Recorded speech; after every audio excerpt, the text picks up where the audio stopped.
पर अटैक से कोहराम मचा दिया है। नेतन्याहू को समझ नहीं आ रहा कि हिजबुल्लाह ने इजराइल के मिसाइल हेडक्वार्टर को कैसे आखिर उड़ा दिया।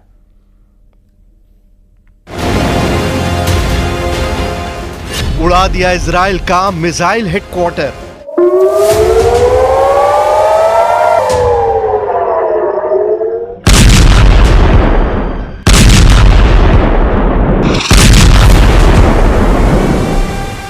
पिछले 72 घंटे में हिजबुल्लाह के हमलों ने साबित कर दिया है कि जंग के मैदान में हिजबुल्लाह लड़ाके इजरायली सेना पर बहुत भारी साबित हो रहे हैं। इजरायली सेना भले ही दावा करे कि उसने दक्षिणी लेबनान में हिजबुल्लाह की कमर तोड़कर रख दी है, लेकिन हकीकत में जमीन पर अब बाजी पलटती नजर आ रही है। ऐसा लग रहा है कि 11 महीने की जंग में हिजबुल्लाह ने पीएम नेतन्याहू और उनके कमांडरों के वॉर प्लान को डिकोड करके उसकी धज्जियां उड़ाना शुरू कर दी है। हिजबुल्लाह का सबसे ताजा हमला इजराइल के सफाद में हुआ, जहां आईडीएफ का एक गुप्त अड्डा मौजूद था। हिजबुल्लाह का दावा है कि उसने तिब्रियास झील के उत्तर पश्चिम में स्थित इजरायली सेना के मिसाइल हेडक्वार्टर को भयानक ड्रोन हमलों से तबाह और बर्बाद कर दिया है। आईडीएफ के गुप्त अड्डे पर धमाका, मार दिए इजरायली। हम आपको एनिमेशन के जरिए दिखाते हैं कि आखिर हिजबुल्लाह हमले पर क्या दावा कर रहा है। दावों के मुताबिक हिजबुल्लाह की ड्रोन यूनिट ने इजराइल के सफाद में मौजूद इजराइल के मिसाइल हेडक्वार्टर को तबाह कर डाला है। हिजबुल्लाह का दावा है कि इजराइल ने सफाद में एक गुप्त मिसाइल अड्डा बना रखा था, जिसमें हजारों की तादाद में मिसाइलें मौजूद थीं। हिजबुल्लाह ने सटीक और पक्की खुफिया जानकारी के आधार पर अचानक भीषण ड्रोन हमले किए हैं, जिसमें इजराइल के मिसाइल हेडक्वार्टर को पूरी तरह से उड़ा दिया गया है। इस हमले में कई इजरायली सैनिकों के मारे जाने की भी खबर आ रही है।